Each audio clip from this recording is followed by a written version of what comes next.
Welcome to the Legal Growth Table. I'm Andrew Hutchinson. And I am Barbara Koenen-Geering. And together, we are your hosts. Every 2 weeks, we sit down with the people who are actually doing the work of growing law firms from the inside. The ones who know where the real conversations happen, and more importantly, where they don't. Because everyone in this industry talks about growth. Very few talk honestly about how it actually happens. The politics, the resistance, the things that didn't go to plan. That's what this table is for. So let's get into it. Welcome back to the Legal Growth Table podcast with my co-host Andrew Hutchinson and today's guest Scott Love, who is one of the most recognized voices in legal recruiting, rainmaking and leadership development in the US legal market. Welcome, Scott. Scott is the president of the Attorney Search Group, where he advises AmLaw 100 and 200 partners and law firms on high-stakes lateral moves, partner recruitment and law firm growth strategy. Beyond recruiting, Scott is also the host of the Rainmaking Podcast, a globally recognized podcast focused on business development, leadership and growth for lawyers and professional services professionals, with more than 300 episodes released to date, just only quite a few more than ours. He is the author and co-author of several books, including Why They Follow and Rainmaker Confidential. And his work and commentary have been featured in publications including The Wall Street Journal, Forbes, Bloomberg, and The American Lawyer. In today's conversation, we will explore topics including rainmaking, business development, leadership, lateral partner strategy, and what law firms need to think about as the profession continues to evolve. So, Scott, thank you so much for joining us. And shall we just start right there? That sounds great. And thank you, Barbara. It's good to see you again. And thank you, Andrew. Fantastic. So what do law firms need to do to evolve? What have you seen in the market growth really looks like for them? Can you shed some light on them? Because you speak with so many different firms all the time. What is it that you generally see and hear in the market? Well, the first answer in my mind when you asked me, what is it that law firms need to evolve, might not be something they want to hear about. It's called self-awareness and humility. Because I really think, and if you think about law firm growth strategy, it's usually this: hey, what's that other firm doing? And nobody wants to be first, nobody wants to be innovative. However, that is what growth really does require. But you can do it and you can be safe in doing it. And I know those are things that we can dive into. And just to give some context, I've met with over 70 firms in person over the years. I've got placement agreements with 80 firms. I've brought partners through the LPQ phase, which stands for Long Painful Questionnaire. It's a lateral partner questionnaire with the diligence phase with 50 firms. And so I've gotten to know leaders of firms, chief talent officers, internal recruiting teams, and partners who are really wanting to grow their practices. So that's kind of the perspective I bring. Amazing. And what have you seen around sort of like the lateral hiring recently? Because we've seen different variants of growth across different firms that we've spoken with. And some, they sort of like take an organic approach and they just want to focus on growing partners from sort of like the junior associates to very senior, and then they become a partner in their firm. But I would say there is probably more appetite now for bringing in books of business, taking partners from other law firms. And we see this across Europe, but we also see this across the States, I believe. What have you seen? What have you noticed?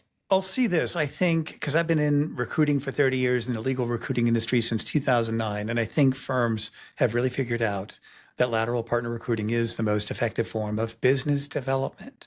And I'll kind of tell you how I see it that way. I remember the very first time I got to meet with an AmLaw 100 chairman. And I met with him and I told him, I said, lateral partner recruiting is the most effective form of business development. And he looked at me kind of funny. I just don't think he really considered it that way. He looked at the top line revenue, the headcount increases. But if you think of what is required to do effective business development, it can be encapsulated in one word. It's trust. And when you bring a partner to a firm that has, let's say, 20 to 30 trusted C-suite level relationships, and that partner joins that firm on day one, that trust follows as well. And that's what law firms can really benefit from. It's beyond the top line revenue. So many firms, especially the CFOs, I know you're the ones wearing the green eye shades in the basement that take away the punch bowl at the Christmas party. I know that you're the ones that try to be stable, and I respect that. but it does require a little bit of innovation in terms of looking beyond the book. Here's a partner that we want. These are the clients that this partner has, that he or she has built, and that starts on day one. So I think when you look at law firm recruiting as a growth strategy, you have to look at it as a business development strategy. And I'll also say this, that there are different ways that firms can grow. And Barbara, you mentioned this. You can grow organically. You can bring associates on board, develop them, mentor them, train them, give them a partnership promotion, give them an equity stake as they earn that.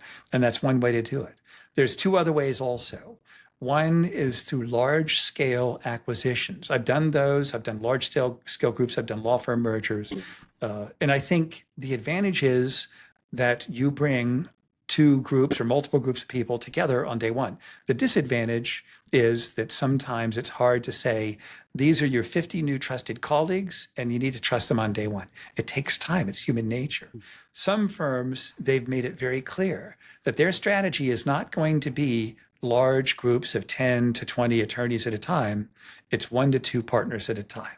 And they're very intentional. And they believe that they've achieved organic growth through that type of scale. It takes a little bit more of an infrastructure to do that, but it can be done. So I think I would kind of bring it back to this, and maybe we can talk about this, is why does a firm want to grow? What are their goals in doing that? And then you can figure out your strategy, figuring out the why first. What is it that you want to accomplish in terms of growth? I was going to say, I think that's so true, right? And I would be a little more granular than that too, which is, why do you want to grow? And then how do you figure out where you grow, if that makes sense? You know, oftentimes I talk to firms about lateral hires, and some firms are very good at the pre-work. Not all firms are very good at the pre-work. And when I talk about the pre-work, it's like, how is this person or this collection of people going to fit into what we have today? And I think a very large example of that would be the unfolding of Kingwood Mallison, right? So Kingwood Mallison came together, 10, 15 years ago at this point? And they finally realized that culturally they just don't actually fit very well, and they want to go in a different direction, which is fine and actually makes sense, right? But that pre-work is so important as an extension to what you just said. Absolutely right. And I think you can invest so much time in the pre-work and then also look at the post-work. The partner starts on day one. How do you integrate that partner in? And I think a firm can be really good at the pre-work, but they drop the ball. And this is, if I were to look at what is the most important problem that law firms have, it's this: not knowing how to tell their story. All of that is lost. All of this work is done. And I've actually delivered presentations on that. And that's going to be my next book, The Law Firm Story, showing firms how they can actually do something very simple, which is telling their story in a way that's authentic, it's congruent, but it also attracts people to their firm. Because, and you mentioned this earlier, Barbara, it's hyper competitive. That's how I would categorize lateral recruiting, because everybody is in the same market at the same time, chasing the same number of people, and some people are getting really good at it. And so it's like a hyper competitive industry. That's how I see that, Barbara. Yeah, and I would like to unpack a few things that you've mentioned. So the story, I completely agree. There's a lot of firms who don't know how to tell the story. I think it's mostly because of a lack of clarity, the lack of clarity around even the, which is apparently quite a simple question, why? Why are we here? Why are we doing what we're doing? Because with answering those questions, you will also be able to attract the right people, right? Because the why comes with what is important to us, what are our values, what do we want to live by, and what would we like the other person to live by. But I would you sound like a consultant. How about that? It's so good. That's so good. That's the message people need to get, Barbara. Well, exactly. It's also written in my in the book that I'm working on at the moment, the second version of Beyond Billable Hours. But we can have long chats about this, Scott, about writing, about the principles around it, etc. One of the things that you've just mentioned was the extensive survey that you do. Is that what I heard right? Because it's not necessarily a survey. It's just my domain expertise, my empirical research, just by being in the streets and having had that much one-on-one contact. Yeah, but I mean, when onboarding lateral hires, I think you've mentioned something around a very extensive process that it requires. Because when I was in seat as a CMO and we would be exposed to lateral hires, obviously in the process, and thankfully in a way, but it's a difficult exercise. Back to that value point, obviously the values need to be aligned, otherwise it will never work. But then if firms have their eyes on growth and the number is sort of like showing, and it would be like an obvious, yeah, we should go for it because it's going to add X million to our book of work. So isn't this the right recruitment for us to make now? And you've referred to it as a BD strategy, the lateral hiring on its own. And those two, I would like to get more feedback on from you. So what do you exactly mean with like it's a BD strategy? I completely follow you, but I think it's really interesting for our audience to hear. But also, Sure. how do you make a lateral hire successful in your experience? So the two things I'll talk about now, why do we look at it as a BD strategy, then how do we make them successful? And the first one, I gave a presentation with Deborah Ferrone at the Northeast chapter meeting at the Legal Marketing Association last fall in New York City. And we co-presented because law firms, if you think of the firm, you've got two silos. You've got the marketing department and you've got the recruiting department, and they don't talk to each other. And the premise of our conversation is that there are piles of $100 bills behind the sofa in your own firm if they just talk to each other. And many firms, they've started doing that. They've gotten really good at their strategy. So I think when you look at it in terms of having the chief marketing officer and even other people, not in marketing, but in business development, in the process of interviewing that prospective lateral, let's say they're at that lateral partner questionnaire phase, the deep data dive that we're doing, where we're looking at who the clients are, how long they've had those clients, what the revenues had been, what the revenue would be. And ideally, you're not looking just for connection points, but you're looking for a force multiplier. How can we really synergistically grow together by bringing this partner or group on board? Such as a connection point would be, yes, one of our partners in the M&A practice worked at a previous firm with this prospective partner about 5 years ago. That's a connection point. A force multiplier is we have made a commitment to grow a certain practice area in this vertical niche, and this partner is the chair of that industry niche in their own firm, and we have a shared client. We've been trying to get that type of work that partner has, but we haven't. And on day one, there's not an issue with the conflicts. Now we have that work. So if law firms look at it from a business development strategy standpoint, not looking for just connection points, but what are the force multipliers? And again, this goes back to your intention, to your vision. What is it that you want to accomplish with growth? And if you get very clear in terms of what practice areas do you really want to develop, what geographic regions, what industry niches that you want to work on, those kind of three different attributes, that can really drive your strategy in terms of business development and making sure that those people who are involved in recruiting know how to tell the story. And here's an example. I always say that recruiting is sales. And I don't mean sales like in a negative fashion.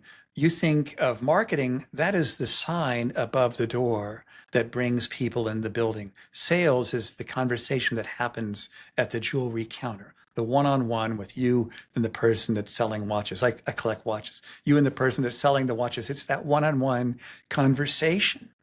That's what recruiting is. It's that one-on-one conversation that happens between a law firm chairman, a practice group leader, partners, even associates. Who are the people that are interviewing a prospective lateral? And training them, yes, training them on how do you interview that prospective lateral and how do you sell our opportunity to them. So I think that's the first thing that you talked about, that we've got to bring marketing and recruiting together into a unified force of making this a priority. And then secondly, how do we make it work? It's the integration. Once there is, we have belief and we have all agreed that this is what we want to do, and the offer has been accepted, and the candidate is in the process of transitioning over, complying with ethics issues. And yes, it's like we're playing three-dimensional chess on 5 different tables at the same time in this game of lateral recruiting. How do we integrate them into the firm and make sure that this person feels like they're important? So I think I think those are kind of just my initial talking points about those two things that you talked about. How do you think about, you talk about we pick up a lateral and we bring the work with us naturally. I was talking to a CMO here in Toronto, and it's different. It's a little different. It's just a smaller scale, right? But here in Toronto, you have the Seven Sisters. So, arguably not necessarily the largest, but the oldest firms here in Toronto, and they all compete for a lot of the same work. And one of the things that she said to me is that in the first quarter of 26, they did as many pitches as they did in the whole of 2025. And I said, wow, that's interesting. Like, what is driving that? And she said, well, there's two things. Boards are being more picky, so they're getting more involved in the process of selecting lawyers, and it's becoming more competitive. So one of the things that we talked about, and then I then subsequently talked with another of the CMOs in the Seven Sisters, was this idea that if you're at the table, then you can probably do the work. So then it comes down to differentiation, right? Now, relationship is one part of that.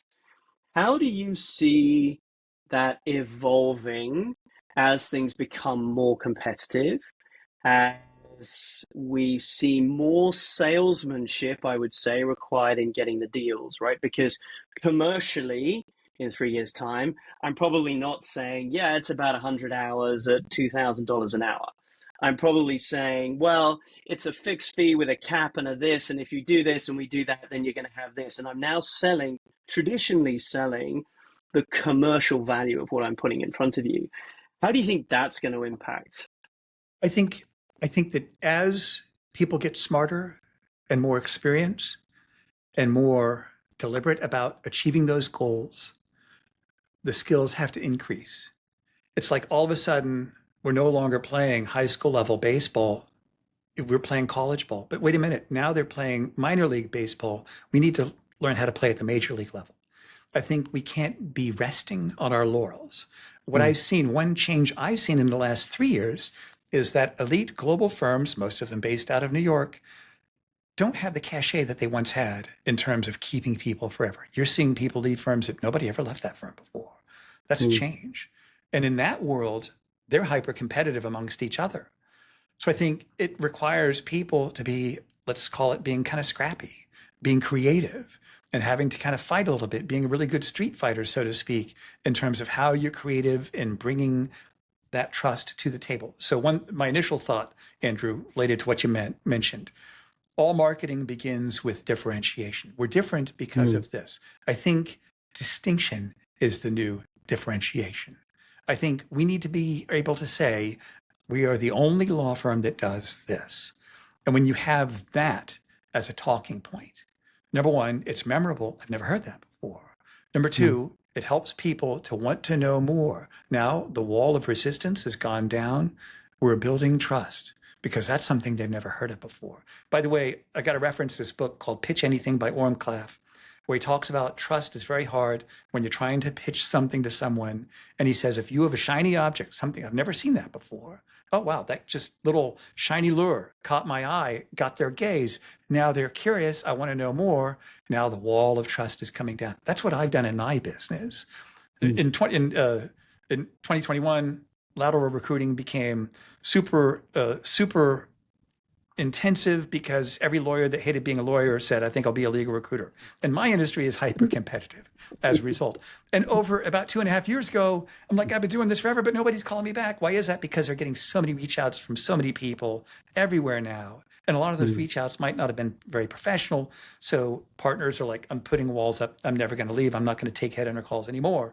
So I had to do something that was not just different, but distinct. I decided to niche in corporate and finance. I'm the only legal recruiter that's niched within corporate and finance. That's the distinction. So now that's different enough to get people's attention. Oh, that's interesting. I've never heard that before. Now we have a chance to engage and we can build trust.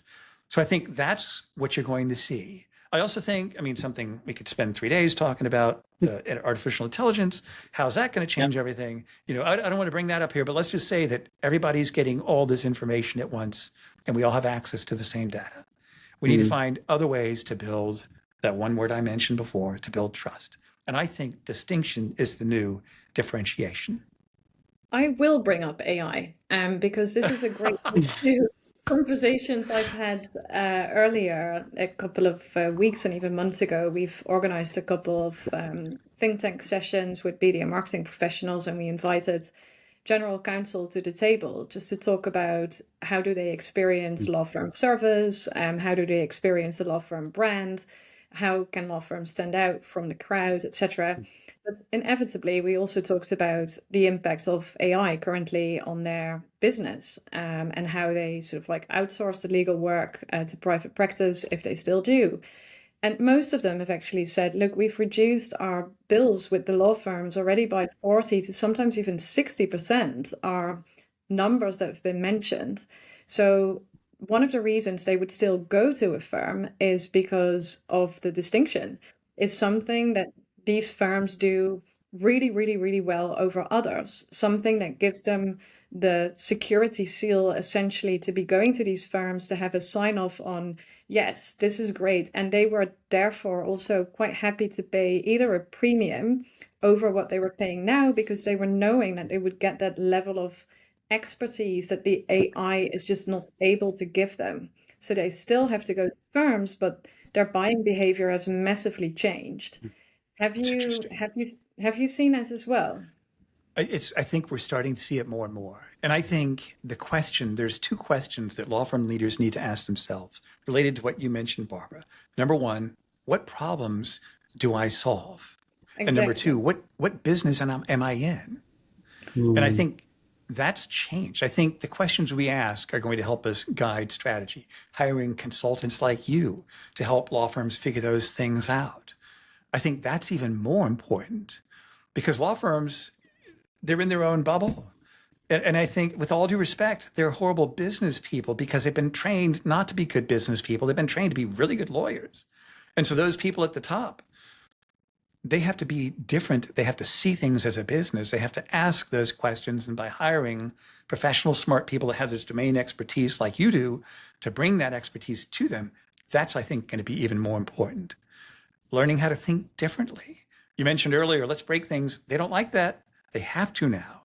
You know, let's bend things. Let's not break them. Let's not break them. Let's bend them and think a little bit differently. What business am I in and what problems do I solve? And I think also organizationally, you mentioned this earlier, the values, vision, and mission. What are our firm's core values? What is our vision? And what is our mission?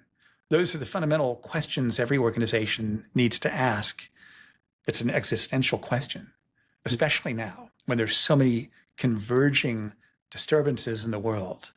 It's interesting. You talk about a couple of things, and before we started the recording, you also talked about private equity investment in law firms, and it's very fascinating to me. So I've been in legal tech for 23 years at this point, starting in the UK. Now, one of the things that happened in the UK around the mid-2000s was the market started commoditizing hard in particular areas. So you think about those very traditional areas of debt collection, personal injury, all of those sorts of things. They really started to commoditize.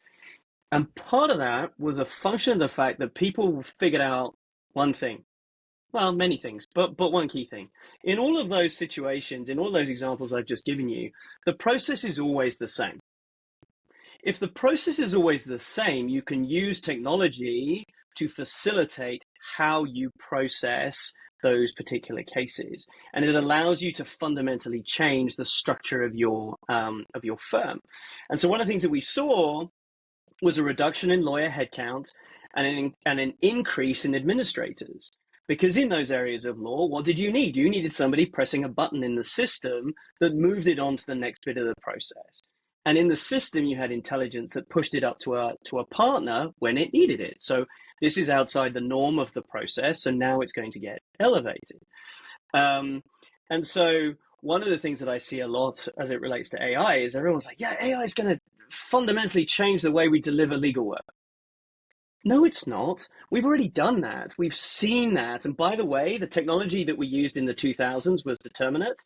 The technology we're trying to use today is non-determinate. it's never going to solve the problems that you think it is. And so actually what you're seeing technologically is people are actually regressing back to older technology because they recognize that it solves the problem better, but that's been fueled by the AI hype, which is really interesting. The other thing that happened at that time that was really interesting, you talk about creativity, who are we, what is the problem that we solve? A lot of those defense firms who did insurance work, one of the things that they figured out was, well, hang on a minute, we can sell ancillary services. So they had a law firm at the center, and then they had 4 or 5 or 6 different businesses around the edges that weren't legal businesses at all. They were ancillary services to that community that they would sell off to the side. So it'd be things like catastrophic case management as an example, right? So you as the defending company could then offer through your law firm that service as a better experience, also managing your costs. And so I think there's a real opportunity for creativity with the right leaders of firms. I think you're right. And something I've got recent personal experience is in the private equity MSO deal system. I'm at the epicenter of that, which serendipitously I found myself there. I'm doing more things in that space. And one thing I know with certainty is that the types of firms that are going to be attractive are those that have scalable systems. One example of that is immigration. I did an immigration merger, small firm into a large firm, and what they were interested in was the large number of staff that the small firm had to do that scalable work. That's attractive. And when you think about a traditional AmLaw 100, 200 firm, what is their business model? Selling time. That is how they make their money. When I got into legal recruiting in 2009 from a different niche, everybody was talking about the end of the billable hour. It's still here. It's still here. And I think that goes back to an existential question. What problems do we solve and what business are we in? And if it's just selling time, I think that needs to be challenged and questioned. Sorry for the heresy today, but that's what I think. Yeah, I would fully agree with that. And have you noticed a difference in appetite from firms to actually recruit lateral hires, or have they considered taking different routes, or maybe restructuring service offering, back to your point? I have not. I have not seen anything outside of what I've seen in 2010. I think that that's what firms want, and that's not bad. And it's not an unsafe bet. If we're looking at bringing in a partner that has a $3 to $6 million book year after year with a number of support staff and a cadre of clients that follow, I think that's good. I think that, but I just haven't seen too much creativity outside of what I've seen, Barbara. I just haven't seen that. Yeah. Well, I think it takes time, right? I think, we're in the epicenter of the hype. And I think everybody's trying to figure out, what does all of this mean? You look at, I don't know if you've seen Mike OS, which is basically an open source version of Harvey and Lagora that launched, 2 months ago, and is getting more traction on LinkedIn than, anything else at this moment in time. Because, if I'm paying $1,500 a user a month for Harvey, and now I can go open source that, and I can put the right people around it, well, that becomes interesting. And so now people are starting to say, well, what do we really need? Are we actually getting the outcomes that we expect? And I think there are 2 schools of thought. Yes, sometimes we are, but are we doing as much or more review of the outputs? Because the technology is not finite. It doesn't always, you don't ask the same question and get the same answer every time. Right.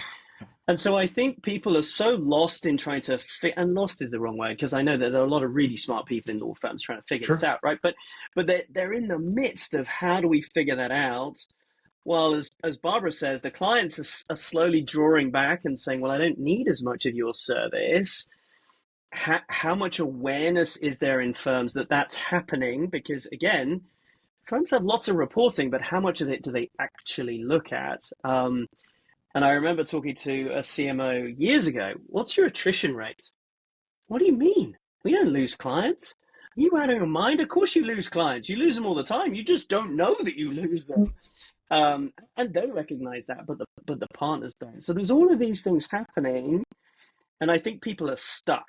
which is why I think you continue to see the traditional, let's keep doing what we've always done because that feels safe. Right. I think there are a few, not a lot, but a few that have accepted this new reality and want to be early adopters, which is something you don't hear about in the legal world. I think you've seen a few that have just admitted that this is the way it's going to be, and we're going to use AI as part of our growth strategy as a firm. But you don't hear that a lot. I think people are kind of waiting to see what happens. No, I was just about to say, to Scott's point, we see a few more AI native law firms in making it to the news, which is then questioned. What does that really mean, AI native? Is it because you're using the likes, as Andrew has just said, or is it really because you're AI first? And what does that mean to your clients? And has that changed your business model? Because you can still say you are, but if nothing else has changed, you're still billing by the hour, etc. I query if that's going to be fit for purpose. Right, that's right. That's something I'm waiting to see also. Well, I think there's a jurisdictional component to it as well, right? Which is, in the UK years ago now, almost 15 years ago, they changed the legislation so you didn't have to be a lawyer to own a law firm. Same happened in Australia a little later. And that's not something, it's sort of making its way into the US. I think it was at Kansas recently that allowed one of the big four to deliver legal services in that state. But it's taking time, right? The bar associations are very reluctant to open the doors in the US. And I think that has given, there's a stay of execution there a little bit for law firms in the US. But it can only be a matter of time, right? Right. I think you see a lot of academics that are involved in those decisions at the bar level, not people that actually practiced or were in companies or built companies. I think that might have something to do with it also. But there's always a way, and I think the MSO model might be a vehicle that you're going to start facilitating or seeing a lot of changes facilitated. I think people are looking at the accounting industry and what happened there, kind of as, well, it happened over here, it'll happen over here. It happened over there, it'll happen over here. I think that's kind of the template that people are expecting to see. I always wonder, though, when you think about, this is a little conspiracy-esque, but when you think about the legal profession, right, it is so ingrained in our society all the way up through to legislation and the judiciary and all of those sorts of things. I wonder, are they really going to struggle, or are they just going to keep making the laws to protect themselves? I mean, who knows? Only time will tell. And we are also at the time of this podcast, which is a real shame because I was truly enjoying this. And I know Andrew has as well. So thank you so much for sharing your wisdom and giving some insights on what you've seen in the market, Scott. That's been really, really helpful. Very insightful for us as well. A few things that we've picked up. Yeah, and a few things that we've picked up from the conversation is definitely focus on storytelling within your firm, which is really helpful to ensure that you go in the right direction and you've got your plan in place and that you can plan for where you actually want to be before you then start to consider what human resources do I actually need, and is this growth going to come organically, or is this going to come through lateral hiring or potential mergers and acquisitions, which we also see quite a lot of. There would be so much more that we wanted to tap into, but time is only the time we have. But we would love to welcome you back another time so we can tap into different topics, because we know you've got so much more to share. But we want to thank you very much indeed. And to all our listeners, thank you for sharing the time with us, and see you next time. If this conversation resonated with you, share it with someone in your firm who needs to hear it. You can find us on Spotify and YouTube, and follow along on LinkedIn, where we keep the conversation going between episodes. We'll see you in 2 weeks.